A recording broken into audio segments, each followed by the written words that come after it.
అందరికీ నమస్కారం. ఓం నమో నారాయణ. ఈరోజు మనం తమిళనాడులో గల శ్రీరంగం గురించి శ్రీ రంగనాథ స్వామి దేవాలయం గురించి మనం తెలుసుకుందాం.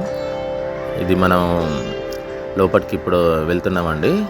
దేవాలయానికి వెళ్ళే రోడ్డు ఇది. ఇక్కడ చాలా ఉపదేవాలయాలు మనకి కనిపిస్తూ ఉంటాయి. చాలా ప్రసిద్ధమైన పురాతనమైన శ్రీ విష్ణు దేవాలయం. మనము వెళ్తేప్పుడు చాలా దేవాలయాలు మనకు కనిపిస్తూ ఉంటాయి. అప్పుడు రాజులు కట్టిన నాటి దేవాలయాలు. ఈ జనరేషన్లో ఇలాంటి గుళ్ళు కట్టాలంటే కష్టం అండి. వీడియోను చివరి వరకు చూడండి, ఎక్కడ స్కిప్ చేయకుండా. నచ్చితే like, share, comment and subscribe చేయడం మాత్రం మరవకండి. వీడియోలో ఖచ్చితంగా దేవాలయాన్ని పూర్తిగా చూపించే ప్రయత్నం మీకు చేస్తాను. మీరిచ్చే లైక్, కామెంట్ మాకు చాలా యూస్ఫుల్గా ఉంటుంది. ప్లీజ్ అందరూ వీడియోని పూర్తిగా చూసి ఖచ్చితంగా లైక్ చేయండి. Thank you. భూలోక వైకుంఠం శ్రీరంగం గురించి మనము ఈ వీడియోలో తెలుసుకుందాం. భారతదేశం అతి ప్రాచీన ఆలయాలకు నిలవు. ప్రతి రాష్ట్రంలోనూ అబ్బురపరిచే ప్రఖ్యాత దేవాలయాలు మనకు కనిపిస్తాయి. మరీ ముఖ్యంగా తమిళనాట అతి ప్రాచీన ఆలయాలు దర్శించుకోవచ్చు. ధనుర్మాసం ప్రత్యేకంగా తమిళనాట ఓ ప్రాచీన ఆలయం గురించి ఈ కథనంలో మనం తెలుసుకుందాం. భూలోక వైకుంఠం శ్రీరంగం. శ్రీ వైష్ణవ 108 దివ్య దేశాల్లో ఒకటిగా భాసిల్లుతున్న శ్రీరంగం తమిళనాడులోని తిరుచిరాపల్లి పట్టణానికి ఆనుకొని ఉన్న ఉభయ కావేరీ నదుల మధ్య ఇది వెలసింది. శ్రీరంగం ఆలయంలో విష్ణుమూర్తి స్వయంభుగా అవతరించినట్లు చెబుతారు. భూలోక వైకుంఠంగా పేరొందిన ఈ ఆలయం ప్రపంచంలోని విష్ణు ఆలయాల్లోకెల్లా అతిపెద్దది. శ్రీరంగం ఆలయాన్ని ఇండియన్ వాటికన్గా కూడా పిలుస్తారు. ఈ రంగనాథ స్వామి దేవాలయం మొత్తం 156 ఎకరాలలో విస్తరించి ఉంటుందండి. అతి విశాలమైన మందిరం ఇది. ఇది ముందరి భాగము. దీన్ని దాటినాకనే మనకి మెయిన్ ముఖ రాజద్వారం అనేది వస్తుంటుంది. ఇది మనకి లోపలికి ఎంటర్ అయ్యేదండి. ఇక్కడి నుంచి మనం లోపలికి ఎంటర్ కావాలి. ఇది బ్యాక్ సైడ్ ఉండేది. ఆలయ స్థల పురాణం. ఆలయ స్థల పురాణం ప్రకారం త్రేతాయుగంలో శ్రీరాముడు రావణాసుర సంహారం చేసిన అనంతరం విభీషణుని భక్తికి మెచ్చిన రాముడు అతనికి రంగనాథుని విగ్రహం కానుకగా ఇస్తాడు. అయితే రాముడు విభీషణుడితో ఈ విగ్రహాన్ని లంకకు తీసుకువెళ్లే సమయంలో దారిలో దీనిని ఎక్కడా కింద పెట్టవద్దని చెబుతాడు. ప్రయాణ బడలికతో విభీషణుడు రాముడు చెప్పిన మాటను మరచి ప్రస్తుతం శ్రీరంగం ఉన్న ప్రాంతంలో విగ్రహాన్ని కింద పెట్టి కాసేపు విశ్రమిస్తాడు. కొంత సమయం గడిచిన తర్వాత తిరిగి లేచి ఆ విగ్రహాన్ని పైకి ఎత్తబోగా ఆ విగ్రహం పైకి లేవదు. అప్పుడు ఆ ప్రాంతాన్ని పాలించే రాజు ధర్మచోళుడు విభీషణుని ఓదార్చి ఆ విగ్రహం ఉన్న చోటే ఆలయాన్ని నిర్మిస్తాడు. అయితే విభీషణుడు కోరిక మేరకు రంగనాథ స్వామివారు లంక ఉన్న దక్షిణ దిక్కుకు తిరుగుతాడు. ఆనాటి నుంచి శ్రీరంగంలో శ్రీరంగనాథుడు స్వయంభుగా కొలువై పూజలు అందుకుంటూ ఉన్నాడు. అతిపెద్ద ఆలయం. ఈ ఆలయం సుమారు 157 ఎకరాల్లో విస్తరించిన ఈ దేవాలయంలో ప్రపంచంలోని అతిపెద్ద శ్రీరంగమూర్తి విగ్రహం ఉంది. దేవాలయం 4 కిలోమీటర్ల చుట్టుకొలత కలిగి ఉంటుంది. గుడి ప్రాంగణంలో 50 పైచిలుకు దేవతామూర్తుల ఆలయాలు, విశ్రాంతి గదులు, వాణిజ్య సముదాయాలు కూడా ఉంటాయి. బహుశా మరే విష్ణుమూర్తి దేవాలయంలో కూడా ఇన్ని సదుపాయాలు ఉండవంటే ఆశ్చర్యం కాదు. ఇది గర్భగుడిలోకి ఎంటర్ అయ్యే ముందల ఇది ప్రధాన ద్వారం అండి. ఇప్పుడు దీంట్లో నుంచి మనం భగవంతుని ఆ నారాయణుడి దర్శనం చేసుకుంటానికి లోపలికి వెళ్ళేది.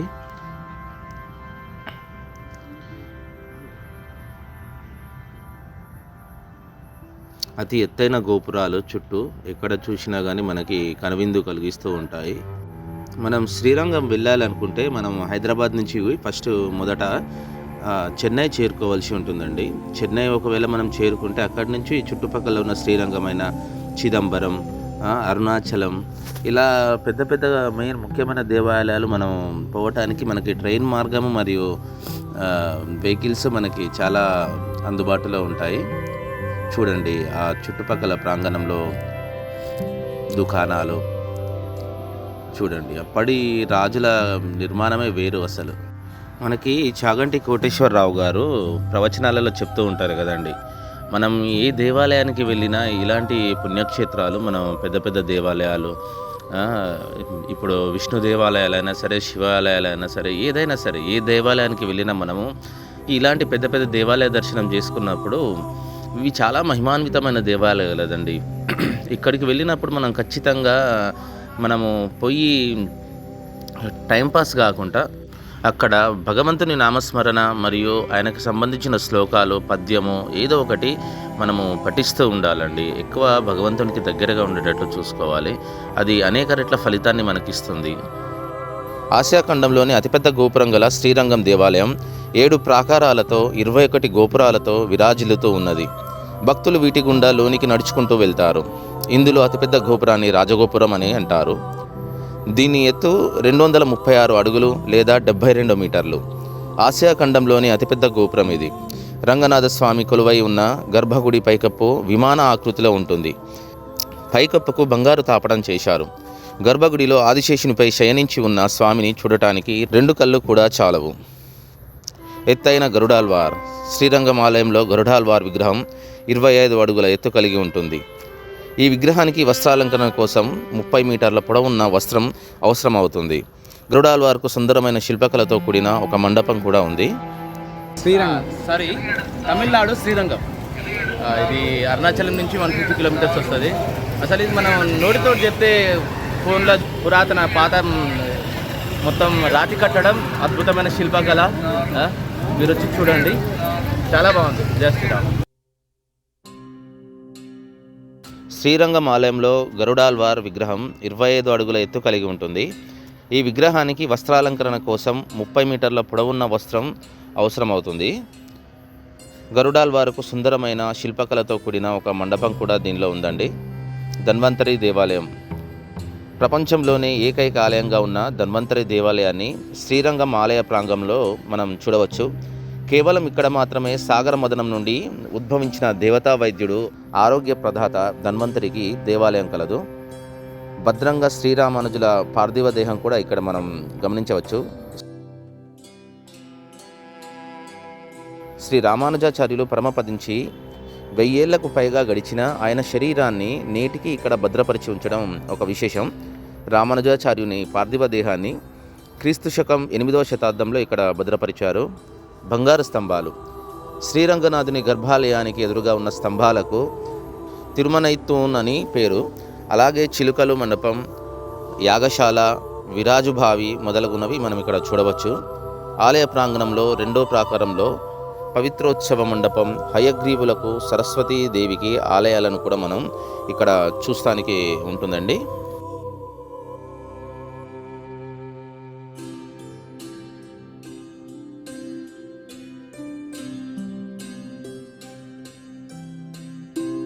ఉత్సవాలు, వేడుకలు. ఇక్కడ జరిగే ఉత్సవాలు, వేడుకలు. శ్రీరంగనాథ స్వామి వారికి ఏటా 3 సార్లు బ్రహ్మోత్సవాలు జరుగుతాయి. అవి జనవరి, ఫిబ్రవరి మాసాలలో తాయి పేరిట, మార్చి, ఏప్రిల్ మాసాలలో ఫల్గుని పేరిట, ఏప్రిల్, మే మాసాలలో చిత్తిరై పేరిట జరిగే ఈ బ్రహ్మోత్సవాలను తిలకించడానికి దేశంలో అసంఖ్యాక విష్ణు భక్తులు శ్రీరంగం తరలివస్తూ ఉంటారు. వైకుంఠ ఏకాదశి నాడు జరిగే ద్వారా దర్శనాన్ని తిలకించడానికి శ్రీరంగం దేవాలయాన్ని 10 లక్షల మంది దర్శించుకుంటారు.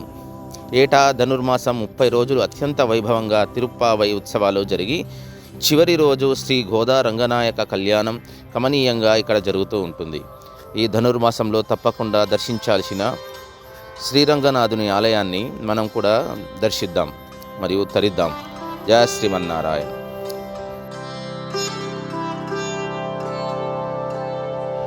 చూడండి, మనం ఇది దేవాలయంలోకి ఎంటర్ అయినాక, దేవుడి దర్శనానికి లోపలికి ఎంటర్ అయినాక ఇప్పుడు పోయే మార్గం నుండి చూడండి, ఇదంతా గుడి అండి. లోపల మొత్తం స్తంభాలు, అనేక స్తంభాలు, మొత్తం రాతి స్తంభాలు. చూడండి, అసలు అద్భుతంగా ఉంటుంది. అసలు లోపల మనం చూస్తూ ఉంటే చాలా ప్రశాంతంగా, చుట్టూ నారాయణుడి మంత్రం. చూడండి, గోపురాలు చాలా కనువిందు కలిగిస్తూ ఉంటుందండి. అసలు లోపలికి పోతే బయటికి రావడానికి అసలు మీకు పోవాలనిపించదు. అసలు ఇక్కడికి దేశ విదేశాల నుంచి కూడా చాలామంది భక్తులు ఇక్కడికి దర్శనానికని వస్తూ ఉంటారండి. మేము పోయినప్పుడు పబ్లిక్ చాలా తక్కువగా ఉంది. మాకు చాలా ప్రశాంతంగా దర్శనమైంది. అయినా కానీ దర్శనం చేసుకోవడానికి ఖచ్చితంగా మనకి ఒక 4 to 5 అవర్స్ ఖచ్చితంగా ఈజీగా పడుతుందండి. ఇది మరి పండుగ దినాలలో స్పెషల్ డేస్ ఇలా వెళ్తే మాత్రం ఇంకా చాలా రష్ ఉంటుంది. చూడండి, విశాలమైన ప్రదేశం. మేము మా కుటుంబ మొత్తం కలిసి దర్శనానికని వెళ్ళినాము. ఎంతో బాగుంది కదా.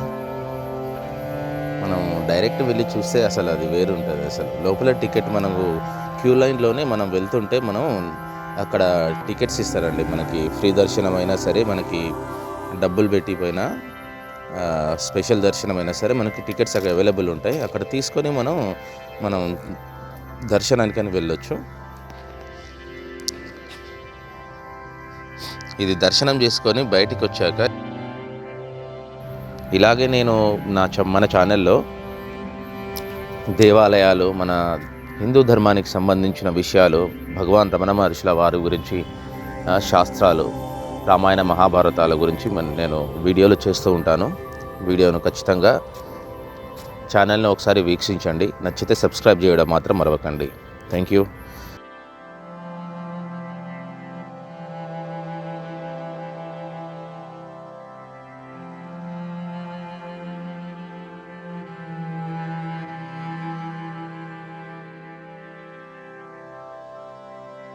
ఈ ఆలయంలోని ప్రధాన దైవం మహావిష్ణువు అండి.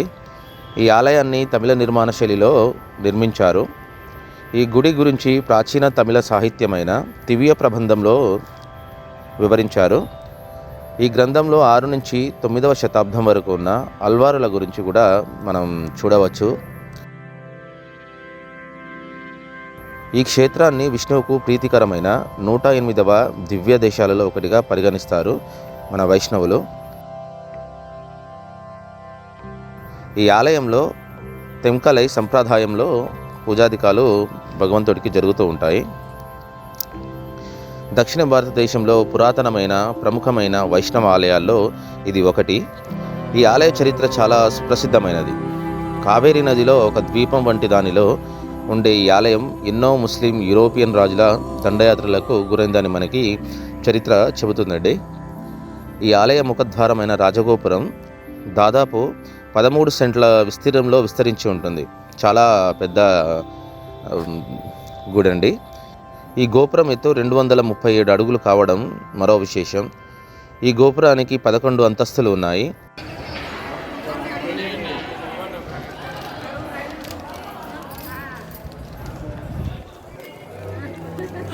శ్రీరంగం దర్శనం అయిపోయింది. భగవద్ దర్శనం చేసుకున్నాం, బయటకు వచ్చేసినాం. చాలా మంచిగా దర్శనం జరిగింది. అంతా భగవంతుని కృపా కటాక్షం. మీరు దర్శించాలని, మీరు తరించాలని, భగవత్ చింతనలో పడాలని, మీకు ఆ భగవంతుని అనుగ్రహం కలగాలని. భక్తి అనేది మామూలుగా ఉండదండి. అది భక్తిలో దాని మాధుర్యం అనుభవించేటోళ్ళకి తెలుస్తుంది. భక్తి ఆ నామమే దాటించి భవసాగరం. జయ శ్రీరామ్.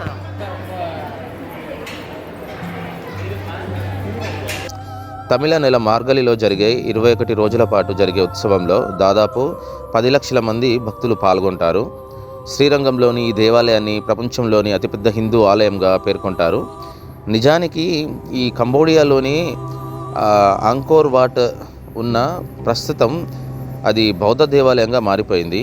ఈ దేవాలయం 156 ఎకరాల్లో 4116 మీటర్ల చుట్టుకొలతతో భారతదేశంలోని అతిపెద్ద ఆలయంగా నిలిచిందండి ఇది. అలాగే ప్రపంచంలోని అతిపెద్ద మత ప్రదేశంగా ప్రసిద్ధి చెందింది.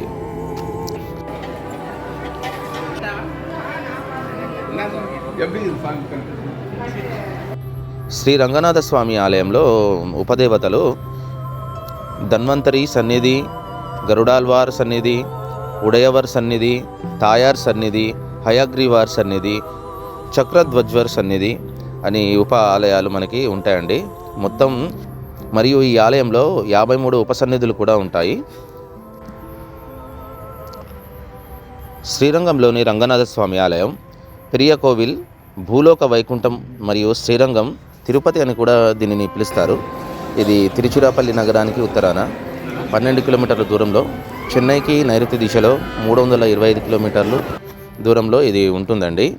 ఈ నగరం ప్రతిరోజు ఇతర ప్రధాన నగరాలకు రైళ్ళు మరియు తమిళనాడు బస్సు సర్వీసులు మరియు హైవే NH38 ద్వారా అనుసంధానించబడి ఇది ఉంటుంది. ఈ ప్రదేశం తిరుచిరాపల్లి అంతర్జాతీయ విమానాశ్రయం సమీపంలో కూడా ఇది ఉందండి.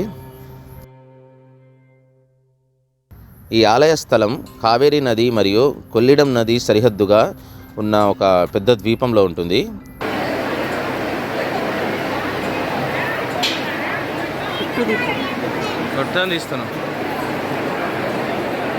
ఇది సప్త ప్రకారం డిజైన్తో కూడిన ఆలయ పట్టణంగా విశాలమైనది మరియు ప్రణాళిక చేయబడింది.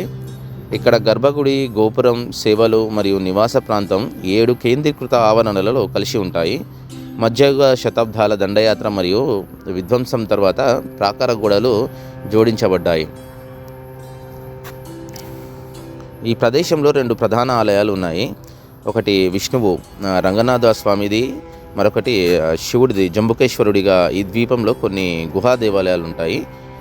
రెండింటికంటే ఇది పురాతనమైనవి. ఒకసారి టూర్ కానీ బయటికి వెళ్తే మ్యాక్సిమం చుట్టుపక్కల ఉన్న దేవాలయాలను ఖచ్చితంగా దర్శించుకోవాలండి. ఎందుకంటే మరి ప్రతి ఒక్క దానికి స్పెషల్గా వెళ్ళాలంటే మనకి అంత టైం ఉండదు కదండి. అది ఖర్చుతోటి కూడా కూడుకున్న పని కాబట్టి మ్యాక్సిమం అన్నీ చూసే ప్రయత్నం చేయాలి. 108 ఆలయాలలో రంగనాథ స్వామి ఆలయం ఒకటే. అల్వార్లందరూ దీనిని స్తుతిస్తూ పాడారు. దాని పేరుకు ఎదురుగా మొత్తం 247 పాసురాలు ఉన్నాయి. అద్వైతం, విశిష్టాద్వైతం మరియు ద్వైతం అనే అన్ని ఆలోచన విధానాలకు చెందిన ఆచార్యులు వారి అనుబంధాలతో సంబంధం లేకుండా ఆలయం యొక్క అపారమైన ప్రాముఖ్యతను గుర్తిస్తారు. తమిళంలో కోయిల్ లేదా కోయిల్ అంటే గురువు, ఇల్లు అని అర్థం వస్తుందండి. అందువలన దేవాలయాలను ఇది సూచిస్తుంది. అటువంటి ఆలయాలలో శ్రీరంగం అత్యంత ప్రాముఖ్యమైన దేవాలయంగా మనం చెప్పుకోవచ్చు. చాలామంది వైష్ణవులకు కోయిల్ అనే పదం ప్రత్యేకంగా ఈ ఆలయాన్ని సూచిస్తూ ఉంటుంది. ఇది వారికి దాని అత్యంత ప్రాముఖ్యతను సూచిస్తుంది.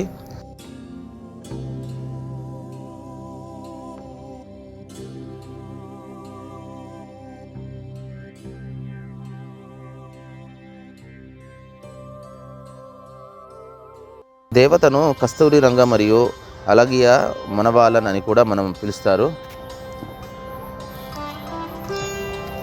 ఈ ఆలయాన్ని అల్వార్ సంప్రదాయాలలో విష్ణువు యొక్క 8 శివయంబు క్షేత్రాలలో ఒకటిగా మనం పరిగణిస్తారు. ఇక్కడ ప్రధాన దేవత స్వయంగా వ్యక్తమైందని నమ్ముతారు. ఈ వరుసలో ఉన్న 7 ఇతర ఆలయాలు దక్షిణ భారతదేశంలోని భూవరాహ స్వామి ఆలయం, తిరుమల వెంకటేశ్వర స్వామి ఆలయం మరియు వానమామలై పెరుమాల్ ఆలయం, మరియు ఉత్తర భారతదేశంలోని సాలిగ్రామ, నైమిషారణ్య, పుష్కర్ మరియు బద్రీనాథ్ ఆలయం మనం చెప్పుకోవచ్చు.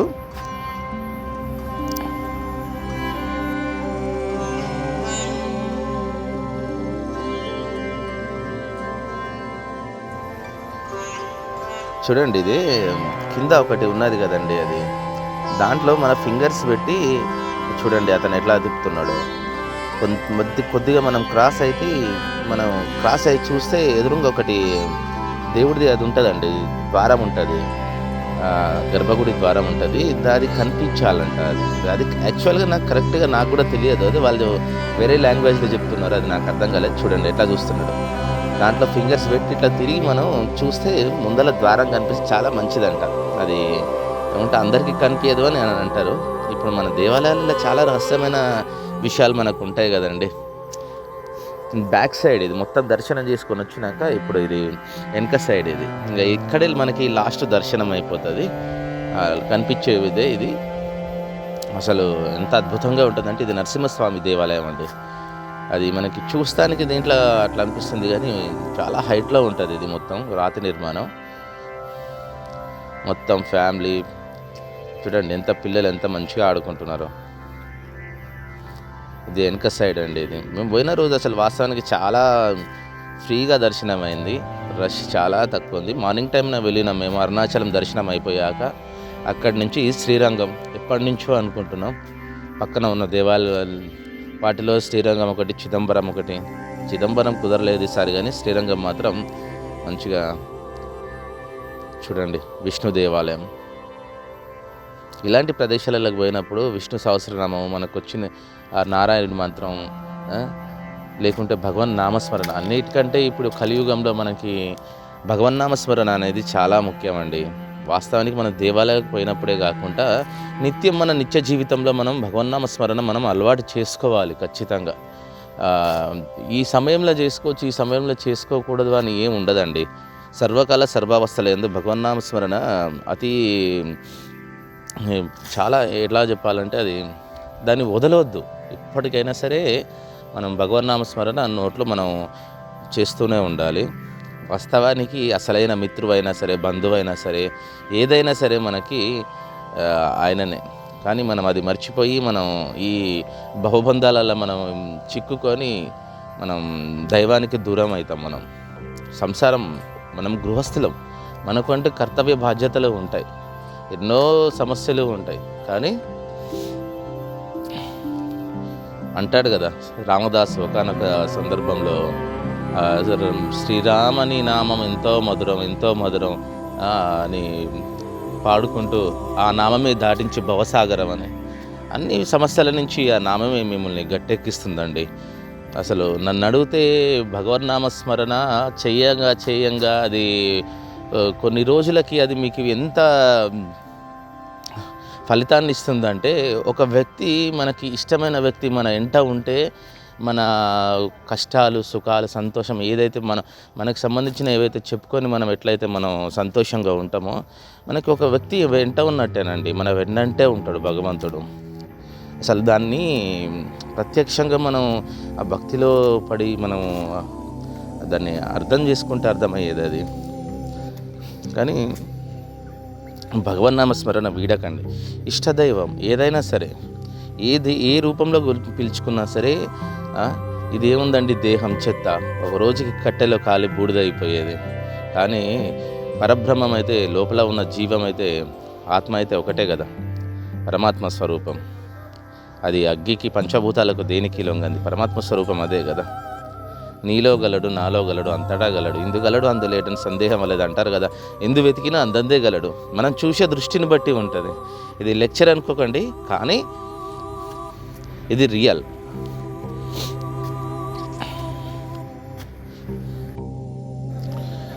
చూడండి ఆ స్తంభాలు, ఆ మంటపం, ఇది కనిపించే ద్వారమేనండి. లోపల స్వామివారు ఉంటారండి.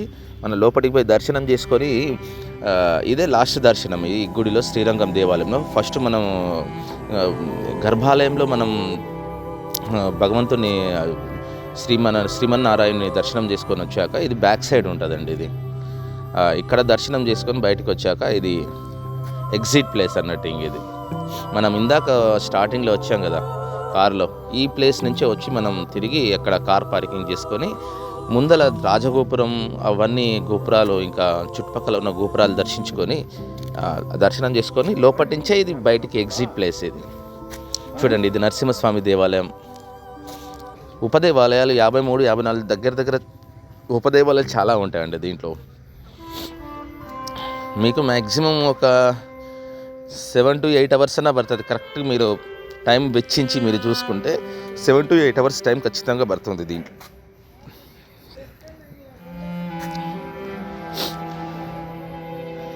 ఈ రోజులలో గవర్నమెంట్ అయినా సరే ఎవరైనా కట్టాలనుకుంటే ఇలాంటి గుళ్ళు కట్టియగలరండి.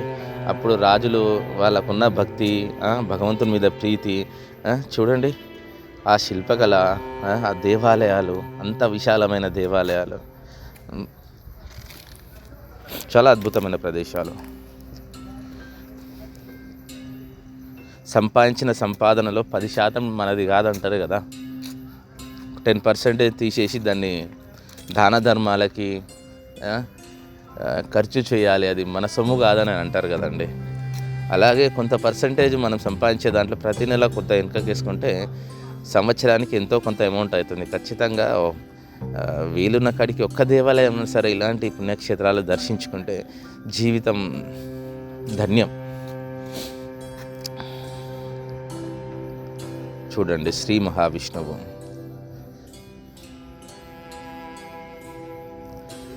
అసలు విష్ణు సహస్రనామం చదివితే అండి ఇక్కడ ఎంత ప్రశాంతంగా ఉంటుందంటే అసలు ఆ ఆనందం మాటలలో చెప్పలేనిది. వాస్తవానికి రోజు మీరు ఇంట్లోనైనా సరే విష్ణు సహస్రనామం శివపురాణమైనా సరే, శివశ్లోకాలైనా సరే, విష్ణు సహస్రనామం, అమ్మవారిది లలితా సహస్రనామం అయినా సరే, ఏదో ఒకటి ఖచ్చితంగా మనకు నోటికి వచ్చి ఉండాలి.